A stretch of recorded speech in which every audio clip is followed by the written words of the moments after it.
Merci d'être avec nous sur Financial Afrique TV, donc PIB, Produits Info Brut. Nous parlons aujourd'hui des bourses africaines. Il est judicieux d'acheter lors de la rumeur et de vendre lorsque la nouvelle se confirme. Donc, nous sommes en compagnie de Monsieur Adam Awad, le directeur de publication de du magazine Financial Afrique, avec qui nous allons revisiter les bourses africaines. Monsieur Awad, bonjour. Bonjour Dominique Mabika. Merci d'être avec nous dans PIB aujourd'hui. Merci beaucoup. Alors, quelles sont aujourd'hui les tendances des bourses africaines? Oui, vous l'avez dit vous l'avez dit vous-même à l'entame de cette émission en disant qu'il faut acheter la rumeur et vendre l'information.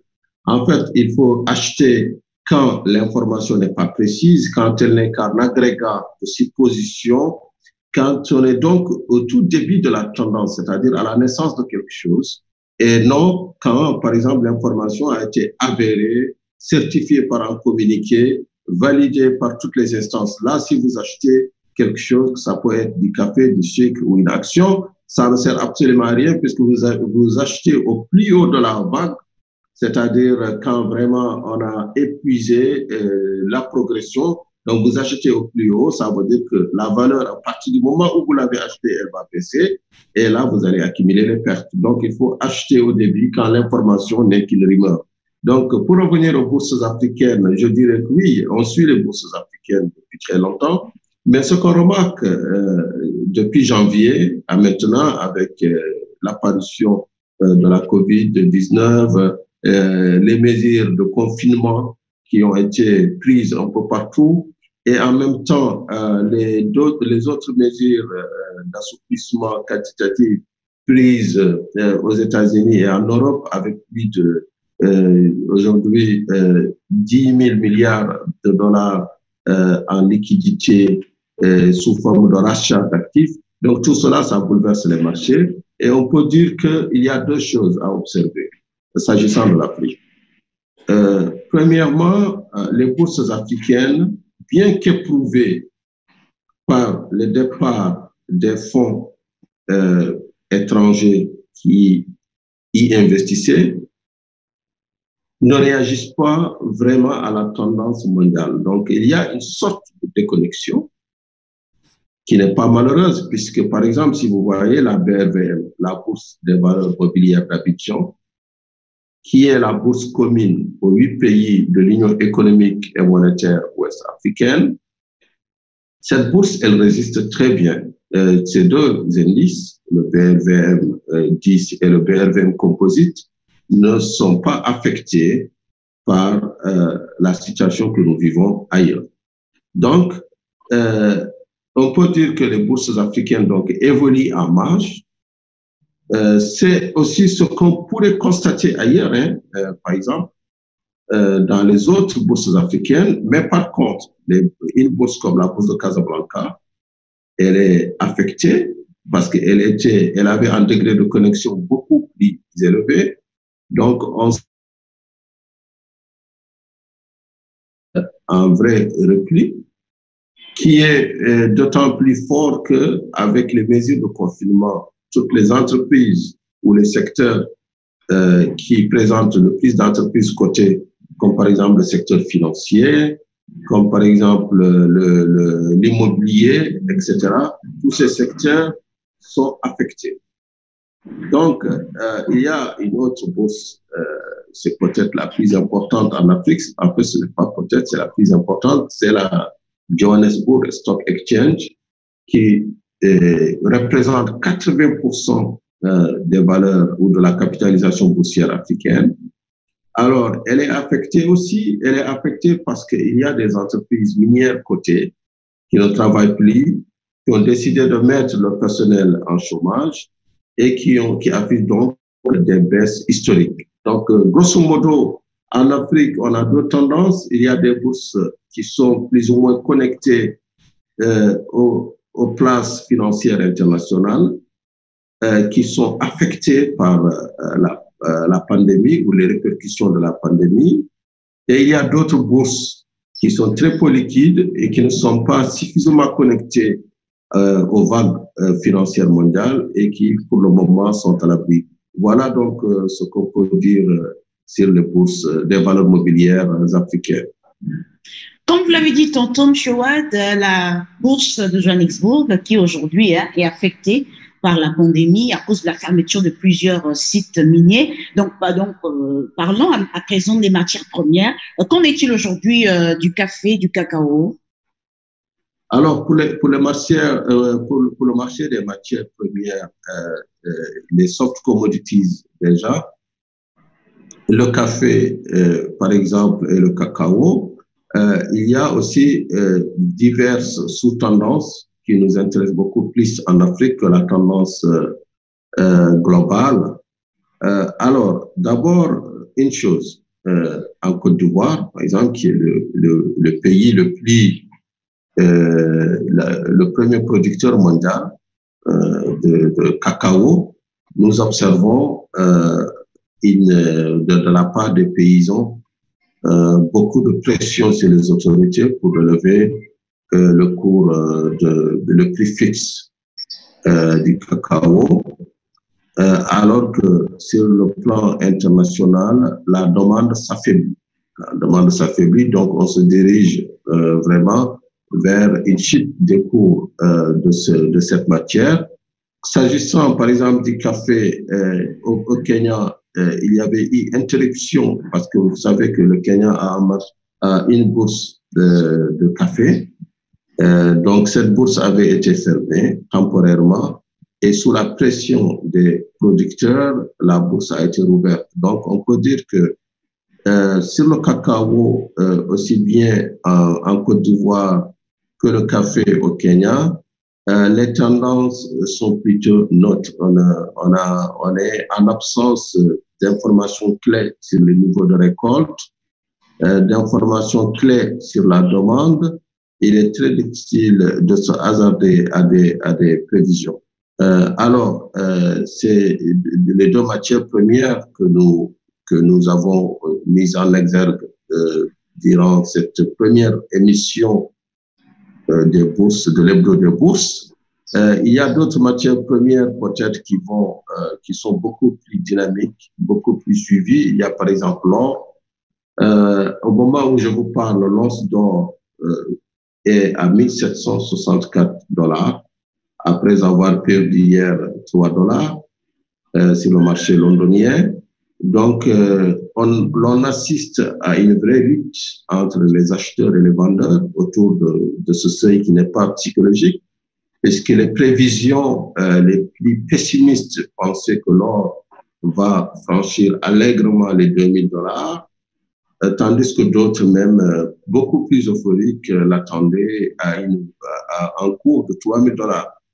Toujours est-il que l'on assiste au contraire, il y a une résistance autour des 1764, 1700, peut-être 65. Donc, c'est une barre psychologique. Ça veut dire que les investisseurs sont soit en train de se dire, on prend les bénéfices, c'est-à-dire on a acheté à 1750, on est à 1764, il est temps de prendre les bénéfices et de quitter, parce que l'or a augmenté depuis le début d'année de 33%. Donc, il est temps de prendre le bénéfice pour revenir vers des actifs beaucoup plus risqués, qui sont les actions des entreprises ou les obligations des entreprises cotées. Soit dit en passant, l'on voit que les obligations d'État évoluent à taux négatif. Même le bon de trésor américain à 10 ans évolue depuis quelques temps, depuis quelques semaines en territoire négatif.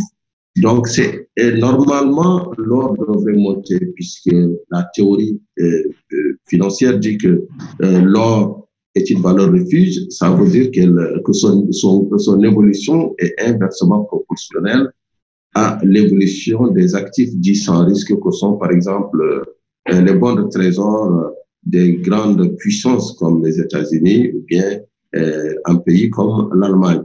Donc, voilà, l'or va vers 3000 $ selon BlackRock, qui est le plus grand gestionnaire d'actifs au monde. C'est un fonds américain, donc qui a acheté pour plus d'1 milliard de dollars depuis le début d'année. Et l'annonce de cet achat a provoqué derrière un vrai effet domino, puisque toutes les grandes banques comme UBS, comme Wells Fargo ont aussi acheté. Et puis, donc, l'on s'attend à ce que l'or explose. Les banques centrales ont suivi aussi. Depuis le début d'année, elles ont acheté pour 145 tonnes. Donc, il y a un vrai mouvement sur l'or. Et ce mouvement, est-ce il incite à l'optimisme? Je dirais non, puisque l'oracle des marchés qui s'appelle Warren Buffett a dit que l'or, c'est un petit peu la peur. C'est la peur qui fait acheter l'or, puisqu'on achète l'or pour se réfugier, pour s'abriter d'une anticipation sur un risque. Donc, ça veut dire que finalement, la pandémie de Covid-19, elle est encore là dans les esprits et que ça tétanise les investisseurs, les gestionnaires d'actifs qui savent qu'on va leur couper les têtes si jamais ils abandonnaient des positions sur des pertes.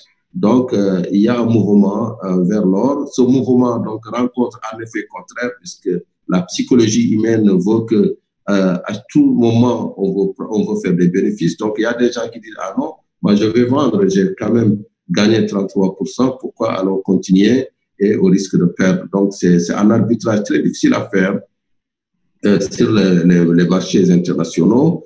Il n'y a pas de tendance aussi sur toutes les bourses mondiales, Wall Street, CAC 40 ou bien les bourses asiatiques. Donc, on est dans des situations d'attentisme par rapport à d'autres annonces. On est sous la menace permanente de cette guerre commerciale entre la Chine et l'Amérique. En Afrique, on s'attend à des baisses de PIB. Le FMI, la Banque mondiale, tous annoncent une récession, la première depuis 25 ans. Donc tout cela n'incite pas à l'optimisme. Voilà ce qu'on peut dire aujourd'hui sur les bourses africaines. Là, nous parlions de l'évolution des matières premières. Restons toujours dans les matières premières. Qu'en est-il du cobalt? Alors, le cobalt, c'est un petit peu le futur. C'est à la fois le présent et le futur. Il y a un grand pays qui s'appelle la République démocratique du Congo, qui est l'un des plus grands producteurs, même s'il n'en profite pas, même si ça va plutôt chez Glencore, qui est un trader suisse, qui est d'ailleurs sous enquête depuis quelques jours, sous enquête suisse, après avoir été sous enquête américaine.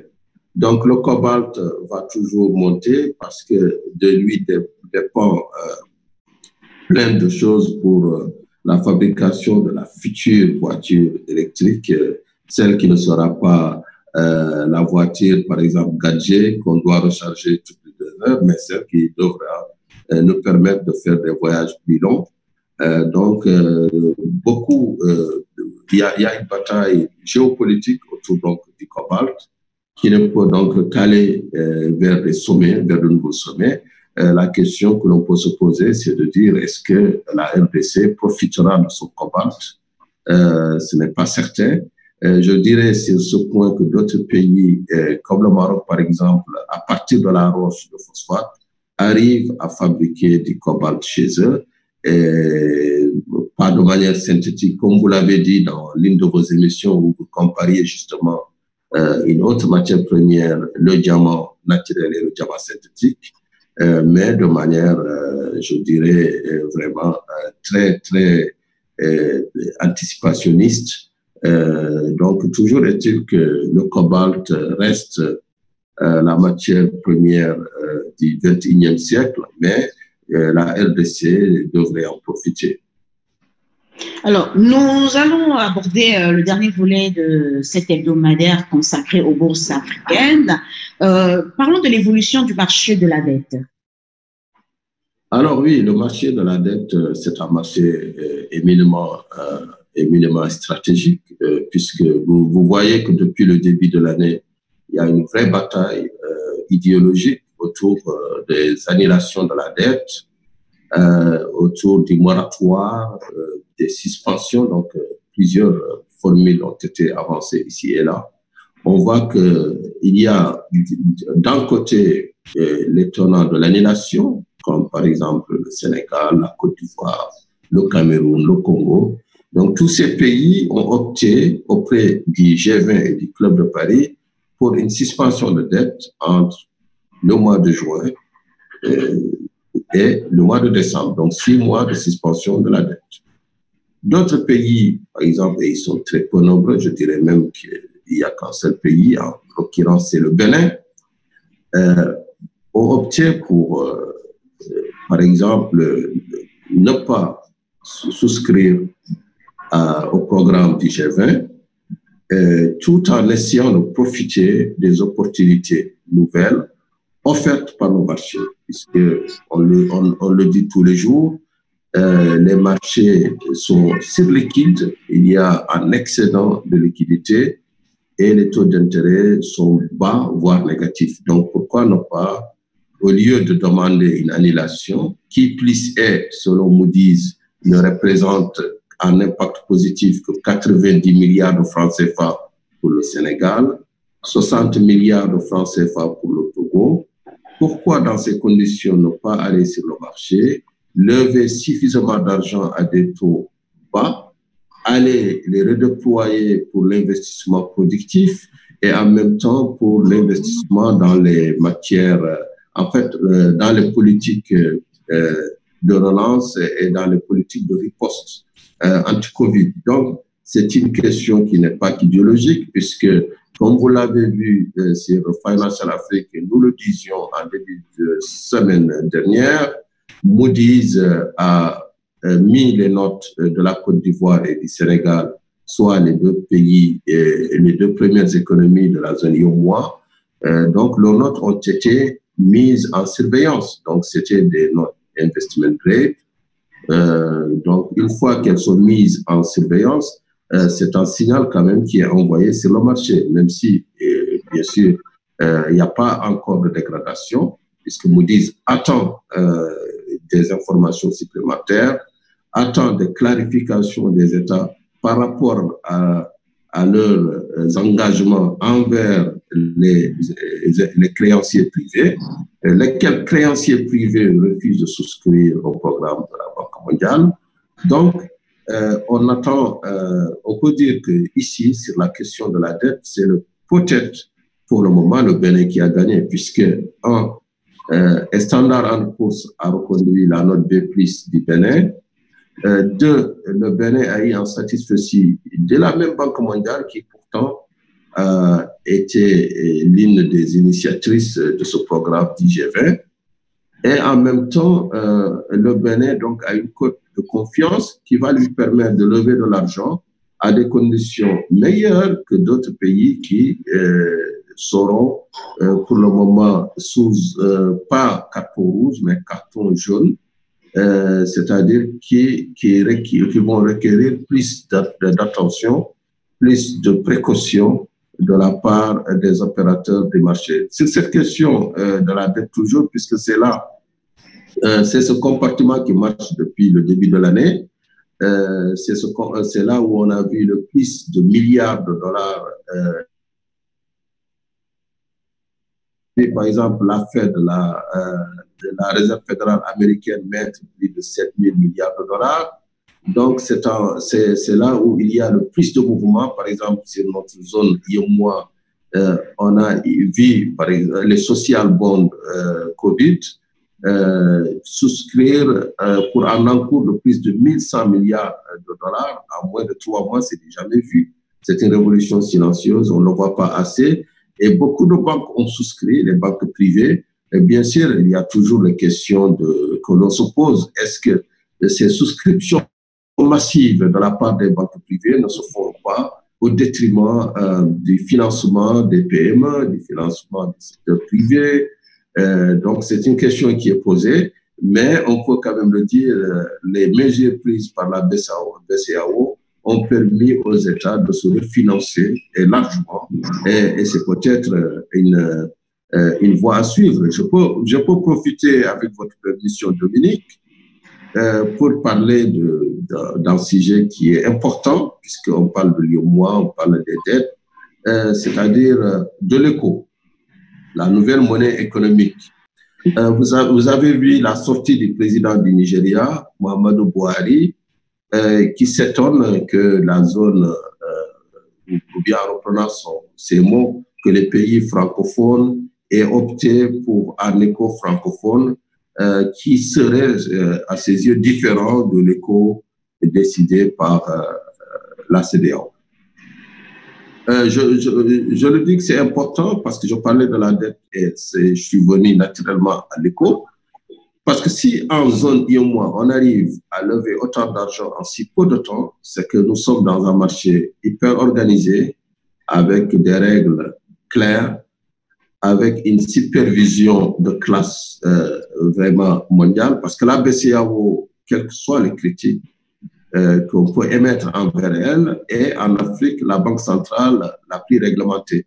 C'est la seule banque centrale, avec bien sûr la BEAC, qui ne peut pas émettre du jour au lendemain de l'argent sans contrepartie, sans par exemple, décision d'un comité monétaire qui se base sur des règles strictes et des règles qui sont voisines de celles édictées justement pour l'éco. Des règles en matière de, par exemple, pour les États, en matière budgétaire, en matière d'inflation, qui sont pratiquement les mêmes règles que celles de l'éco. Dès le départ, on savait que les pays de la ZMAO ne seraient pas en mesure de rentrer dans ces règles de convergence, parce que ces pays sont très loin de ces critères. Vous prenez le taux d'inflation au Nigeria, il est à 2 chiffres. Idem pour le Ghana, idem pour le Libéria, la Sierra Leone. Les déficits budgétaires sont très énormes dans ces pays-là. Bien sûr, il y a le critère de la dette. Aucun des pays de l'IOMOA, excepté le Togo, n'est à 70%.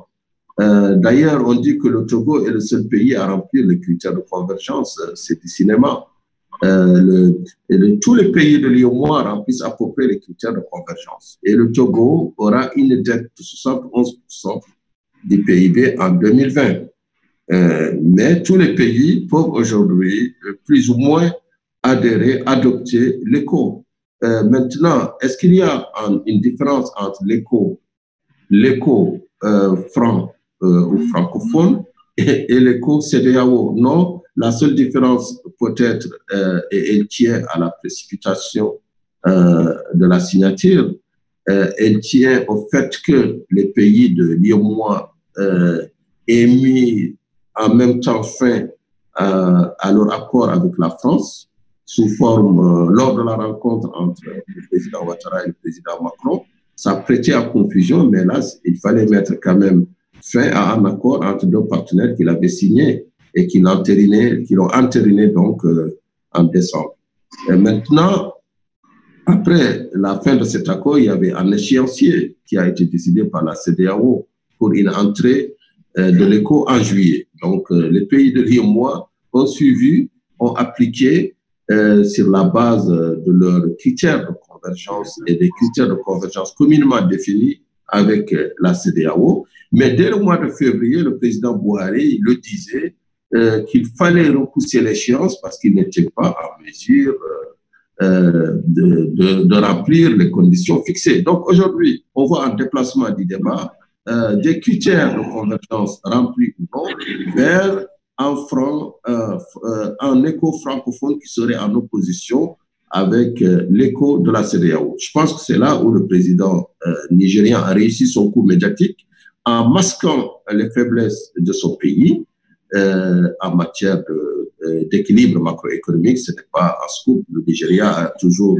été le pays qui a eu le plus de difficultés à remplir cet équilibre macroéconomique en raison d'une part de fiscalité très, très basse, d'une pression fiscale de 2 à 7%, et en plus, en raison d'une manne pétrolière abondante mais mal maîtrisée, et en raison aussi d'un système économique qui est gangréné aujourd'hui par la corruption, etc., et le fait que l'État ait pris son monopole de violence légitime. Donc, il y a beaucoup d'éléments qui montrent que visiblement, par rapport au Nigeria, l'IOMOA est en avance sur le plan macroéconomique, sur le plan de la discipline budgétaire, sur le plan de la maîtrise de l'inflation. Le seul critère où malheureusement tous les pays africains n'ont pas bougé, c'est les concours à l'économie, c'est-à-dire c'est le financement du secteur privé. Et sur ce point, je pense que tous les pays africains jusqu'à présent n'ont pas trouvé la recette. Tous les pays ont un taux de financement très faible de l'économie. Donc, il y a une réforme indispensable du secteur bancaire africain afin que celui-ci contribue beaucoup plus. Et cette réforme ne veut pas dire que les banques sont fautives ou que les banques centrales sont fautives, mais cela veut dire juste que le système mis en place, mais ça c'est aussi bien dans la zone IOMOA qu'au Kenya, hein, aussi bien au Kenya qu'au Ghana, aussi bien au Ghana qu'au Nigeria, nous avons quand même un problème qui est commun, c'est qu'on ne finance pas assez d'entreprises du secteur privé. Il n'y a pas un marché, par exemple, du prêt immobilier. Donc, il y a des mécanismes à revoir. Et ces mécanismes sont pas liés à la c'est lié vraiment à la gestion de l'économie en général. Donc, voilà ce que je pouvais dire par rapport à notre question et partie de la dette pour finalement tomber sur l'écho. Donc, l'écho que nous allons aborder dans nos prochaines émissions, dans PIB, dans long et en large. Pour finir, l'hebdo des bourses africaines, quelques recommandations avant de boucler? Oui, quelques recommandations. Effectivement, dans la zone IOMOA, où nous sommes, je pense que tout le monde est très attentif aux émissions obligataires et on a vu la Sonatel qui a lancé une émission de 100 milliards de francs CFA. C'est encore un pic, c'est un sommet, c'est ça l'actualité, c'est une nouveauté. Jamais avant l'opérateur de télécom du Sénégal, une entreprise privée n'a émis un tel montant. Donc, deuxième actualité forte à côté, bien sûr, de celle de Sonatel, qui est lancée sur 30 jours, donc les systèmes ouverts. Deuxième actualité forte en Afrique, c'est le suivi très attentif du marché de la dette, puisqu'on a vu que donc, les deux pays, la Côte d'Ivoire et le Sénégal, ont vu leurs notes mises sous surveillance. Donc, nous devons rester très attentifs par rapport à tout cela et rester aussi très attentifs par rapport à la zone CEMAC, où la baisse des coûts de pétrole d'une part et les répercussions de la COVID-19 d'autre part font qu'il y a beaucoup d'anticipation par rapport à la qualité des actifs, aussi bien de publics que privés. Donc, par rapport au Rwanda, qui est un pays souvent donné un exemple en matière économique et en matière de réforme, on sent aussi une légère montée de la dette qui a été soulignée dans Financial Afrique. Il faudrait aussi suivre le secteur aérien puisqu'il y aura beaucoup de crash en vue. Il y a Air France et KLM qui se retirent de Kenya Airways. Il y a la Royal Air Maroc qui a sollicité en soutien une intervention rapide de l'État. Idem pour Air Algérie et Tunis Air. Air Sénégal et Côte d'Ivoire, nous les attendons. Il y a des plans de reprise progressifs qui ont été mis, mais en définitive, tout dépendrait de l'État. Est-ce que les mesures de confinement vont être étendues au-delà de la période de l'hivernage qui commence avec des pluies diluviennes et malheureusement mortelles en Côte d'Ivoire, ou bien est-ce qu'on va faire comme Donald Trump et dire que d'abord l'économie, ensuite l'homme? Voilà, donc c'est sur ces recommandations que nous vous remercions d'avoir été des nôtres dans PIB, dans ce numéro consacré à l'hebdo des bourses africaines. Merci beaucoup, Monsieur Adama Wade. Merci, achetez la rumeur et vendez l'information. Merci à vous, chers internautes, pour la confiance renouvelée à Financial Afrique TV dans PIB Produits Info Brut. Nous vous disons à la semaine prochaine dans un autre hebdo consacré aux bourses africaines.